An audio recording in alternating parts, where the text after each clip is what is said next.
जिहादी कट्टरपंथी शक्तियां भारत के कोने कोने पर किसी न किसी के बहाने को ढूंढ करके भारत को, भारत की संस्कृति को, भारत के हिंदू धर्मावलंबियों को हताहत करने का प्रयास, डराने का प्रयास, पत्थरबाजी के माध्यम से, धारदार हथियारों के माध्यम से हमला कर रहे हैं। यह आधुनिक भारत है, अब यह चलने नहीं पाएगा। भारत में सौहार्द, शांति और भारत संविधान के अनुसार ही चलेगा। जो व्यक्ति इस प्रकार से करेगा उसका जवाब ईंट से जो देगा वो पत्थर से हम जवाब देंगे। अगर तुम हमें एक बार ईंटा मारोगे, हम 10 बार मारने के लिए तैयार हैं। बहुसंख्यक हिंदू समाज अब जाग चुका है और अपने देश के लिए, अपने धर्म की संस्कृति के लिए वो कार्य करने के लिए, अपनी रक्षा करने के लिए वो तत्पर है। इसी उद्देश्य को लेकर के संपूर्ण भारत के सभी जिला मुख्यालयों पर बजरंग दल के नेतृत्व में यह 2 घंटे का जो अपना कार्यक्रम चला, इसका मुख्य उद्देश्य है कि हम हिंदू समाज को संगठित करना और भारत माता के पुत्रों को सुपुत्र बना करके उनको राष्ट्र की ओर प्रेरित करना। और हमारी जो प्रमुख मांगे है महामहिम राष्ट्रपति जी को, ऐसी मस्जिदों पर CCTV हाईटेक कैमरा लगाया जाए, ऑडियो वीडियो जो क्या षड्यंत्र मस्जिदों में हो रहा है, जो वहाँ से निकल करके हिंदू समाज के प्रतिष्ठानों, घरों पे, बहु बेटियों पर, पुलिस पर पत्थरबाजी हो रही है, उसकी जानकारी होनी चाहिए। जो बाहर से शक्तियाँ आ रही हैं और लोकल की शक्तियाँ, उनको देखा जाए, उनका जो तंत्र है वो तंत्र को भी खुलासा किया जाए और इसके साथ साथ उन पर आपराधिक मुकदमे वांछित करके राष्ट्र का गैंगस्टर जैसी धाराएं लगा करके उनको जेल भेजा जाए। और हमारे जहां पर कम संख्या में हिंदू समाज के लोग हैं उनको सुरक्षा, अतिरिक्त सुरक्षा प्रदान की जाए। और हमारे जो व्यापारी भाई, हिंदू व्यापारी भाइयों का धन हानि हुई है, उनको मुआवजा के रूप में दिया जाए। और हमारी बहु बेटियों को जो स्थिर करने का कार्य किया गया है, उनकी भी अतिरिक्त सुरक्षा का प्रयास किया जाए। जय जय श्री राम। 3 लाख गुना धर्मी जिहादी कट्टरपंथियों को मारा है वहाँ पर।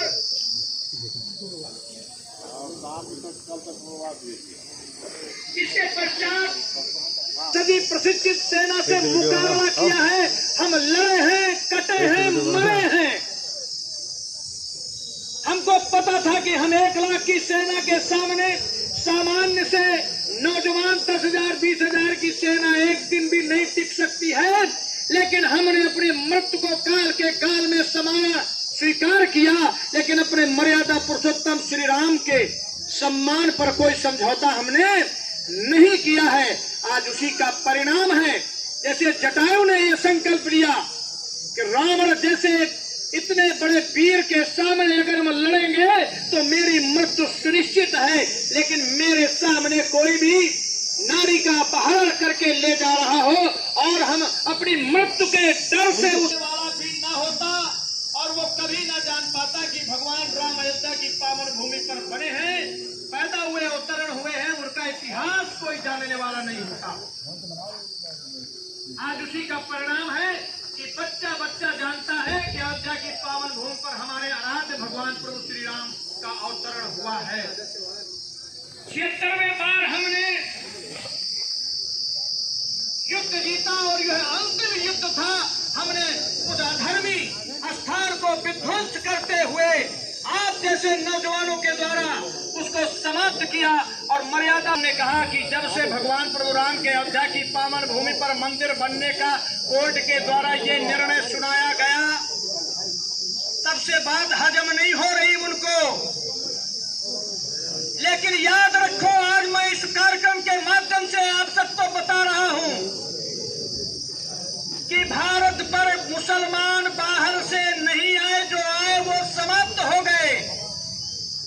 भारत का मुसलमान वो मुसलमान है जो कायर है, डरपोक है, हिजड़ा है, लालची है, लोभी है। उसके पूर्वज आज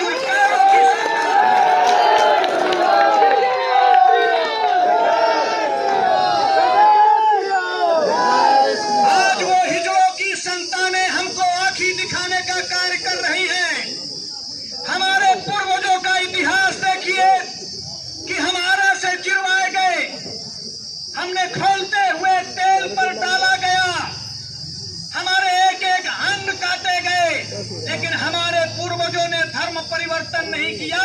और वो कायर, डरपोक, लालची हिंदू जो मुगलों के भय से धर्म परिवर्तन करते हुए आज उनकी संतानें पत्थर लेकर के रोडों पर हमको डराने का कार्य कर रही हैं। लोग कहते कहते हैं कि इनका ये कर दिया, वो किसी ने उनके कौन मोहम्मद है जो तमाम कपड़े बदलता, लोग इतने कपड़े नहीं बदलते जितना वो पत्नियां बदलता है। मैं कहता हूं कुछ ने इस प्रकार की बात कह दिया तो किसके सम्मान में वो क्या भाषा बोलते हैं और सर काट देंगे। तुम सर क्या काटोगे? जो सर कटने के डर से तुम्हारे पूर्वजों ने धर्म बदल लिया, जो सर के कटने के डर से अपना गुप्तांग कटवा लिया, इन शेरों की संतानों से लड़ने का दुस्साहस करती है। हम कायर नहीं हैं, लेकिन हम भारतीय संविधान का सम्मान करते हैं। जिस संविधान के मुख्य पृष्ठ में राम दरबार का चित्र लगा है, हम उसको नतमस्तक करते हैं। दोस्तों,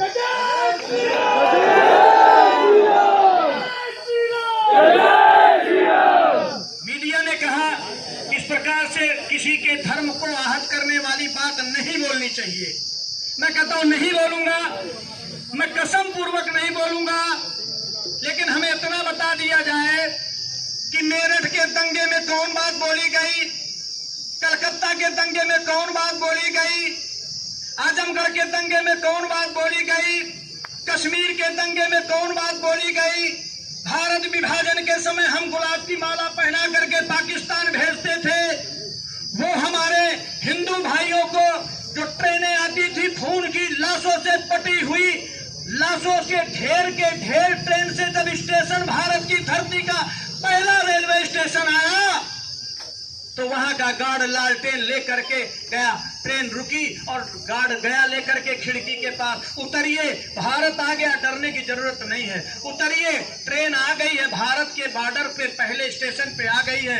दोस्तों, सोचने का विषय है, जब वो कोई नहीं उतरा तो झांक करके देखा, वहां पर विक्षिप्त लाशों का ढेर उन बोगियों पर रखा हुआ था। हमें भूल जाना चाहिए, ये हम पूछना चाहते, हमें भूलना चाहिए ये सारी घटनाएं। मुसलमानों को केवल हिंदुओं को काटने का अवसर चाहिए, दंगा करने का अवसर चाहिए, लेकिन अब ये आधुनिक भारत में उनको अवसर नहीं दिया जाएगा। हम हनुमान जी के पुजारी हैं। हनुमान जी ने कहा था, माता जानकी ने कहा, ऐसा क्यों कर दिया तुमने, बवाल कर दिया, बताइए। हनुमान जी ने क्या कहा? माता, मैं तो आपके आदेशानुसार अशोक वाटिका में भूख लगी थी, क्षुधा मिटाने के लिए फल खाने गया, लेकिन इन्होंने हमको बांधा, इन्होंने हमको मारा, इन्होंने हमको पत्थर फेंका, तो जे मुहि मारा मैं मारो और सदा साठे समाचरे। दुष्ट के साथ दुष्टता का व्यवहार करना चाहिए। सर्प को 100 वर्षों तक अगर शहद डाल करके दुग्ध पान कराइए और अपने शरीर के किसी अंग में कटवाइए, मैं कहता हूं वो विष ही उगलेगा काटने पर। उसी प्रकार कुरान में लिखा है, और कुरान पढ़ने वाला मुसलमान एलानिया कहता है, अल्लाह के मानने वाले मोमिनों, ये मूर्ति पूजक तुम्हारे काफिर हैं, दुश्मन हैं, इनके खिलाफ जिहाद करो। हमारे यहाँ जिहाद का मतलब है जो किसी धर्म को नहीं मानता, वो अधर्मी है, उसके खिलाफ धर्म युद्ध करो।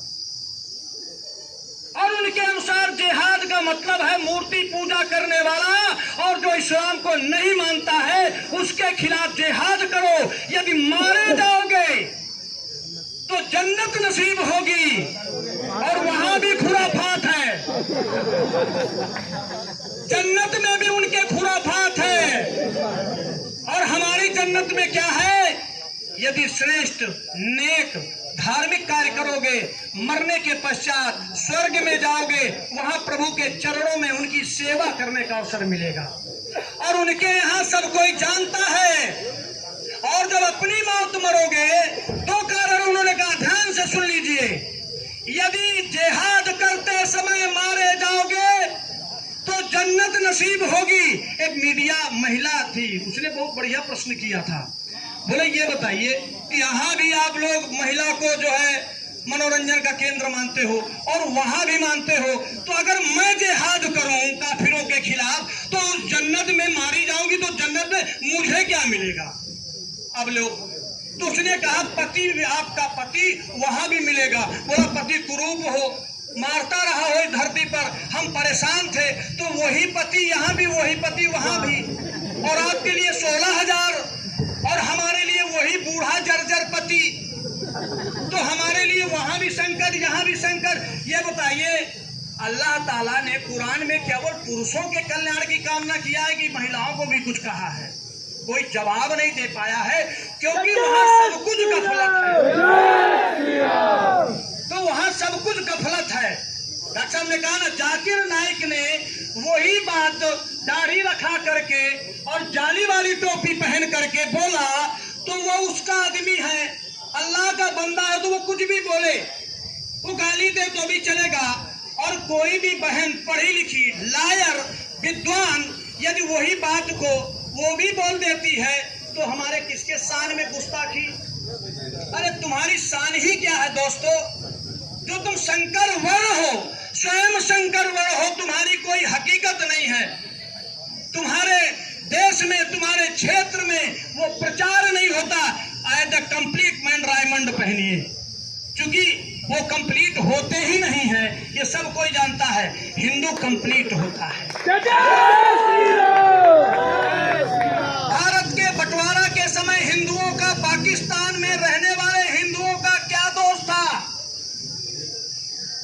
लाखों लाखों बहू बेटियां पाकिस्तान में अपनी मर्यादा इज्जत को बचाने के लिए सब्जी काटने वाले चाकुओं से आत्महत्या कर लिया, कुएं में छलांग लगा दी, ऊंची बिल्डिंगों से आत्महत्या कर लिया। क्या हम भूल जाएंगे?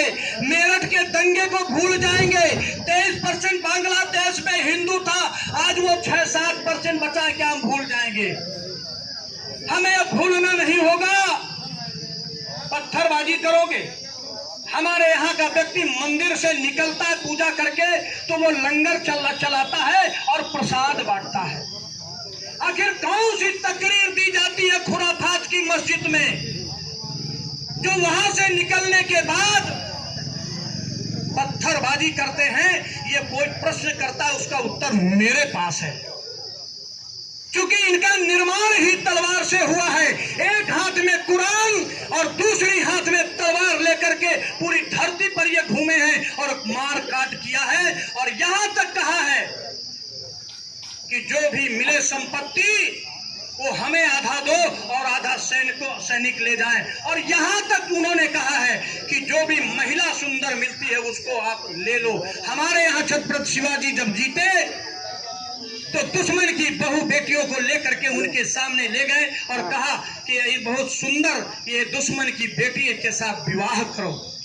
छत्रपति शिवाजी ने कहा कि माता, काश आप मेरी माँ भी इतनी सुंदर होती तो मैं भी इतना ही सुंदर होता।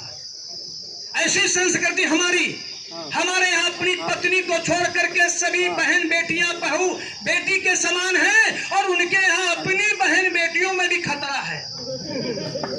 ऐसी संस्कृति के लोगों से हम क्या अपेक्षा करते हैं? जिस धरती को मिटाना हो दोस्तों, वहां पर रेगिस्तान बना दो, रेहू डाल दो, और जिस जंगल को मिटाना हो वहां कुशी डाल दो, बो दो, लगा दो, और जिस देश को बर्बाद कर रहा हो वहां मुसलमान बसा दो। दुनिया की कोई ताकत नहीं उस धरती का कल्याण कर सके। हमें संगठित होना पड़ेगा। हम ओम शांति के पुजारी हैं, लेकिन इसके पहले हमें ओम क्रांति का बिगुल बजाना होगा, तब जाकर के ओम शांति आ पाएगी। कहो गर्व से हम हिंदू हैं, हिंदुस्तान हमारा है, और हमारे हिंदुस्तान में अधर्मी शक्तियों का अब कुछ भी होने वाला नहीं है। वो कुरान, वो मोहम्मद, वो इस्लाम के पुजारी, वो दारुल हरब को दारुल इस्लाम बनाने की कुचेष्टा करने वाले, षड्यंत्र रचने वाले, जिनके मस्जिदों में, जिनके मदरसों में केवल और केवल आतंकवाद, और जो भारत जैसी पावन भूमि को, जहां पर शरीयत के संविधान के अनुसार इस धरती को चलाने वाले, दोहरा चरित्र समझने वाले लोग इस धरती पर अगर रहना है तो वंदे मातरम कहना पड़ेगा। इस धरती को दारुल हरब ही रहने दो और दारुल इस्लाम बनाने की चेष्टा करोगे तो मौत के घाट उतार दिए जाओगे, इसमें कोई संदेह नहीं है। रांची इसका उदाहरण है। अब हवाई फेर और आंसू के गोले नहीं छोड़े जाएंगे। अब आंसू के गोले नहीं छोड़े जाएंगे। अब सीधी बात होगी। अब्दुल्ला बुखारी ने कहा समझौता करो, समझौता करो, समझौता करो, कितने बार समझौता करो। जो व्यक्ति दोस्ती का मतलब न समझता हो उसको दुश्मनी का मतलब जरूर समझाना जरूरी होता है। और जब तक दुश्मनी का मतलब कोई नहीं समझे तब तक दोस्ती का हाथ कभी बढ़ाना नहीं चाहिए, क्योंकि उनका धर्म ग्रंथ, उनके धार्मिक बताने वाले, उनका इतिहास उठा करके देखो। जो अपने पूर्वजों को काट करके, मार करके गद्दी में बैठने वाले लोग, जो अपने पिता को, अपने बड़े भाई को जेल में डालने वाले लोग, वो भला ओम शांति की बात या धरती की कल्याण की बात करेंगे?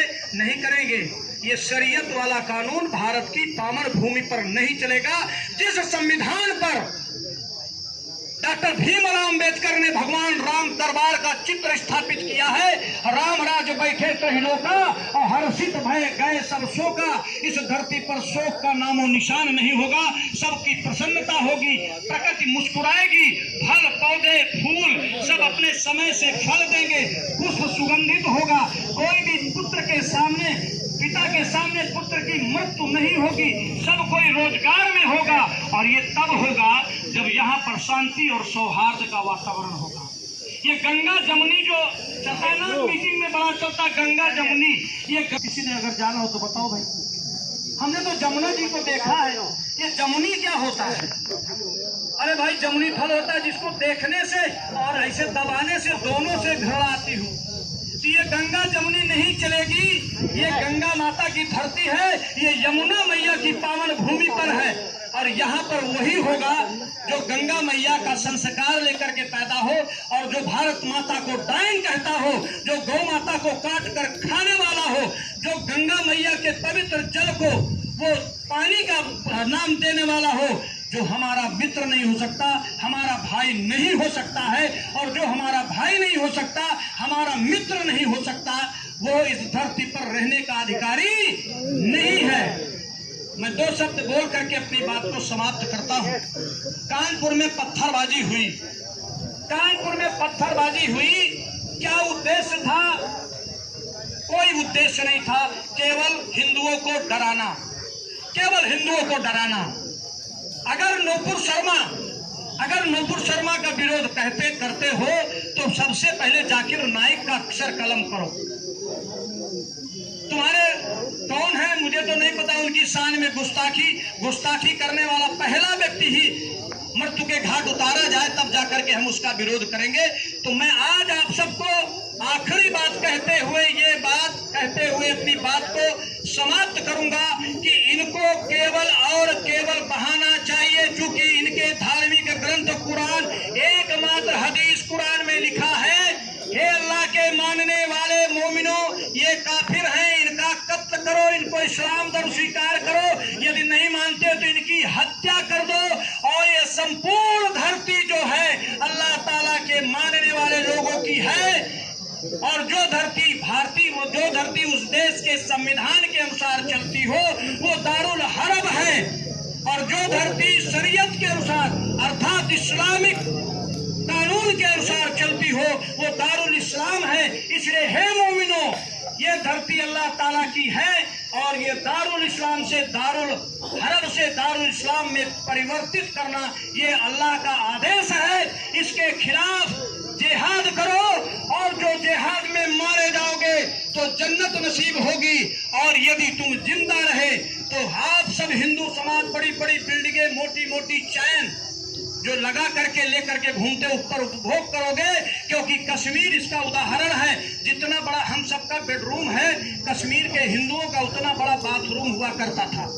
केसर और सेब की बागानों के स्वामी हिंदू होते थे। जिन खेतों पर, जिन बागानों पर मुसलमान मजदूरी करता था, आज उसका स्वामी बन करके बैठा है। सैकड़ों पवित्र बड़े बड़े मंदिर, जहाँ सैकड़ों जमीन उन मंदिरों पर लगी है, वहाँ पर मदरसे और मस्जिदें बन गई। दोस्तों, ये कश्मीर एक उदाहरण है। बंगाल बनने के कगार पर है, बिहार का पुरुलिया तक आ गए हैं। बहुत सारे अपने यहाँ लगभग 50 से 55 बड़े जिले ऐसे हैं जहाँ मुसलमान बहुसंख्यक हो गया है। 70 से 80 जिले ऐसे हैं जहाँ की बराबर में आ गया है। और जहाँ ये 40% होते हैं वहाँ पर क्या हसर करते हैं, ठेलिए में पत्थर लेकर के मारते हैं, बहू बेटियों को छेड़ते हैं, बच्चों का कत्ल प्रश्न करते हैं, इतिहास पढ़ना सीखो, क्योंकि जो व्यक्ति अपने इतिहास से सबक नहीं लेता है उसका भूगोल भी समाप्त हो जाता है, बदल जाता है। दोस्तों, इसलिए ध्यान रखो, जो इतिहास से सबक नहीं लेता है, जो संस्कृति, जो धर्म के मानने वाले लोग इतिहास से सबक नहीं लेते हैं, उसका भूगोल बदलते देर नहीं लगती। आज लंका से लेकर के अफगानिस्तान से लेकर Myanmar, Mongolia, Cyprus, Jordan, Syria, आपका कितने देश ऐसे जो दुनिया का सबसे शक्तिशाली, सबसे बड़ा क्षेत्रफल में भारतवर्ष आज सिकुड़ता चला जा रहा है। आज हम जात के आधार पर मतदान करते हैं, जात के आधार पर हम सारी बात करते हैं। एक दिन खड़े होकर के जिस दिन समाज राष्ट्र के नाम पर और हिंदुत्व के नाम पर खड़ा हो जाएगा और रक्त देंगे, प्राण देंगे, लेकिन भारत भूमि की 1 इंच जमीन जाने नहीं देंगे, ऐसा संकल्प जिस दिन हम सब ने ले लिया, दुनिया की कोई ताकत हमारा मुकाबला नहीं कर सकती है। इन्हीं निवेदन के साथ आप सब लोग खड़े हो, जगो, अपने लक्ष्य को प्राप्त करो, और जब तक लक्ष्य प्राप्त ना हो जाए तब तक संघर्ष करते रहो, एक रहो, निडर रहो, शस्त्रधारी रहो, निर्भीक बनो, धर्म योद्धा बनो। देश के लिए, धर्म के लिए, अपने हिंदू समाज के लिए कोई समझौता नहीं करना है, क्योंकि सत्य के साथ सदैव भगवान रहते हैं, और भगवान जिसके साथ रहते हैं उसकी कभी पराजय नहीं होती है। महाभारत इसका उदाहरण है।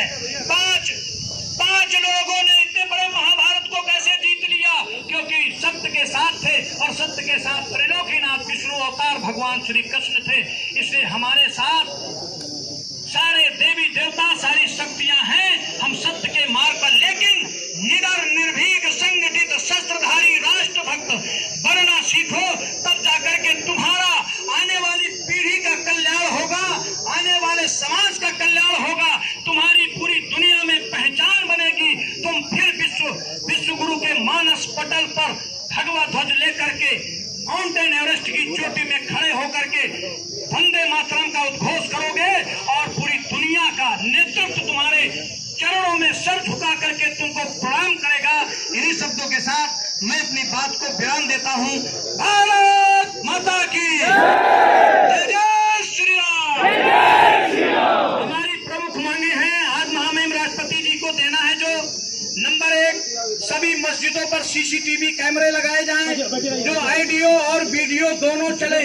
मुस्लिम समाज की बस्तियों में भी सीसीटीवी कैमरे लगाए जाएं, और ये सीसीटीवी कैमरे सारे कोतवाली, निकट के कोतवाली एसपी ऑफिस में इनका वहां पर सीधा प्रसारण हो, वहां पर सीधा उनकी जानकारी होनी चाहिए पल पल की। अगली बात, जिन मुसलमानों ने मस्जिद में निकल करके पत्थरबाजी किया, हिंदू प्रतिष्ठानों में, हिंदू परिवारों में, उन पर कड़ी से कड़ी कार्रवाई की जाए। नंबर 3, वहां मस्जिद के मौलवी पर भी आपराधिक मुकदमा लगे। मस्जिद की प्रबंध समिति जो मस्जिद का संचालन करती है, उस पर भी प्रबंध समिति के लोगों को भी आपराधिक मुकदमा से वांछित किया जाए। अगली बात, जो प्रतिष्ठान हिंदू समाज के तोड़े गए हैं, जिनको धन हानि हुई है, उनको सरकार मुआवजा दे। हिंदू समाज के लोग जो चोटहिल हुए हैं, उनको श्रेष्ठ व्यवस्था प्रदान की जाए। जो लोग हिंदू समाज के कम संख्या में मुसलमानों के बीच में रहते हैं, उन लोगों को सुरक्षा प्रदान किया जाए, पुलिस अतिरिक्त उनकी सुरक्षा करे। और जो जिन लोगों ने इस प्रकार का कृत्य किया है, उन पर राष्ट्र विरोधी, एनएसए, गैंगस्टर जैसी धाराएं लगाई जाए। और जो विदेशी शक्तियां और यहाँ पर रहकर जयचंदी प्रयास कर रहे हैं, उनकी संपत्तियों को भी कुर्क किया जाए। जो पत्थरबाज हैं, उनकी भी संपत्तियों को कुर्क किया जाए, और जेल में तब तक उनको जेल से बाहर ना किया जाए जब तक संपूर्ण उनकी संपत्ति से लेकर के जांच हो जाए। क्योंकि हवाला का पैसा भारत पे आता है, और उस हवाले के पैसे का एकमात्र प्रयोग क्या है? वो प्रयोग है भारत में अशांति फैलाना, भारत में आतंकवाद फैलाना, भारत पे खून खराबा कराना उनका मुख्य उद्देश्य है। बजरंग दल विश्व हिंदू परिषद के केंद्रीय व्यवस्था के अनुसार पूरे भारत में बजरंग दल के नेतृत्व में यह आंदोलन 2 घंटे का सभी जिलों में चल रहा है। कहीं पर चल रहा है, कहीं पर समाप्त हो गया। ये हमारी मांगे कड़ाई से पालन की जाए। आज ये उद्देश्य को लेकर के हम लोग 2 घंटे के धरना प्रदर्शन किए हैं और महामहिम राष्ट्रपति को भी फतेहपुर जिले की ओर से यह लिखित रूप से ज्ञापन द्वारा जिलाधिकारी महोदय जी के माध्यम से हम प्रदान करेंगे। भारत माता की जय, जय श्री राम, जय श्री राम, वंदे वंदे, जय जय श्री राम। हिंदू हित का हनन हुआ तो खून बहेगा सड़कों पे, हिंदू हित का हनन हुआ तो खून बहेगा